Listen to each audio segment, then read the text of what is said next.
ഓളപ്പരപ്പിൽ ആവേശത്തിന്റെ തുഴയെറിഞ്ഞ champions boat league ചാമ്പ്യൻഷിപ്പിൽ വേഗരാജാക്കന്മാരായി അഴീക്കോടൻ അച്ചാംതുരുത്തി വൻ ജനാവലിയെ സാക്ഷിയാക്കി ടൂറിസം വകുപ്പ് മന്ത്രി പി എ മുഹമ്മദ് റിയാസിൽ നിന്നും വിജയികൾ ട്രോഫി ഏറ്റുവാങ്ങി. ചാമ്പ്യൻസ് ബോട്ട് ലീഗിന് ചാലിയാറ് സ്ഥിരം വേദിയായിരിക്കുമെന്ന് മന്ത്രി മുഹമ്മദ് റിയാസ് പറഞ്ഞു. 60 അടി നീളമുള്ള 15 ചുരുളൻ വള്ളങ്ങൾ, ഒരു വള്ളത്തിൽ 30 തുഴച്ചിലുകാർ, വിസിൽ ശബ്ദത്തിന് കാതോർക്കുന്ന നിമിഷത്തിലേക്ക്.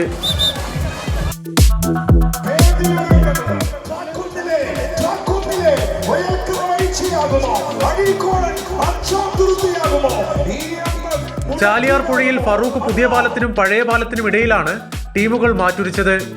20 ലക്ഷം രൂപയാണ് സമ്മാനത്തുക. മത്സരത്തിനിടയിൽ ജലാഭ്യാസ പ്രകടനങ്ങളും കലാപരിപാടികളും കാണികൾക്ക് നവ്യാനുഭവമായി.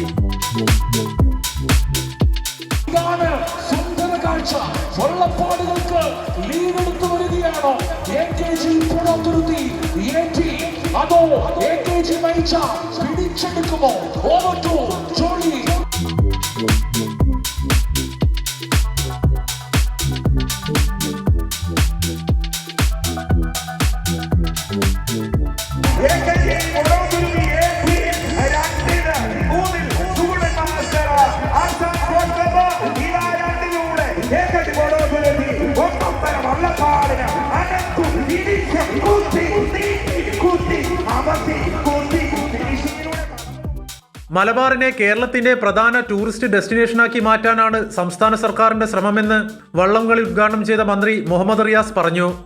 മലബാറിലെ ടൂറിസത്തിന് ഏറെ പ്രചരണം വരാൻ ഈ CBL മലബാറിലെ കൂടി വടക്കൻ ജില്ലകളിലെ കൂടി കൊണ്ടുവരാനുള്ള തീരുമാനമാണ് കൈക്കൊണ്ടത്. അതിൻ്റെ ഭാഗമായി കാസർഗോഡ് ജില്ലയിലുണ്ട്, കണ്ണൂർ ജില്ലയിലുണ്ട്, തേജസ്വിനി പുഴ, അഞ്ചരക്കണ്ടി പുഴ എന്നീ ഈ ജില്ലകളിലെ പുഴകളിലുണ്ട്. അതുപോലെ തന്നെ കോഴിക്കോട്, മലപ്പുറം ജില്ലകളുമായി ബന്ധപ്പെടുന്ന ചാലിയാർ പുഴ, അങ്ങനെ ഈ ഭാഗങ്ങളിലേക്ക് കൂടി വള്ളംകളി വന്നിരിക്കുകയാണ്.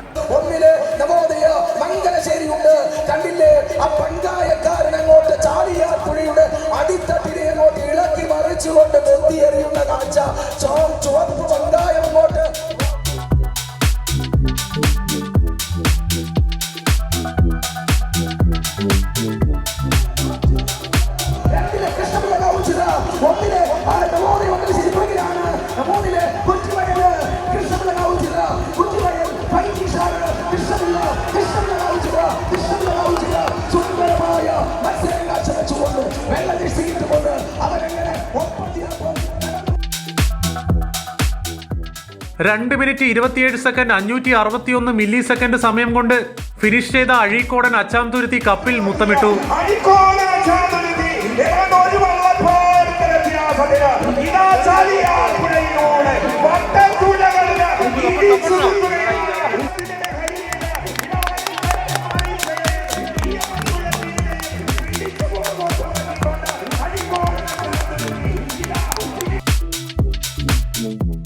കൈരളി ന്യൂസ്, കോഴിക്കോട്.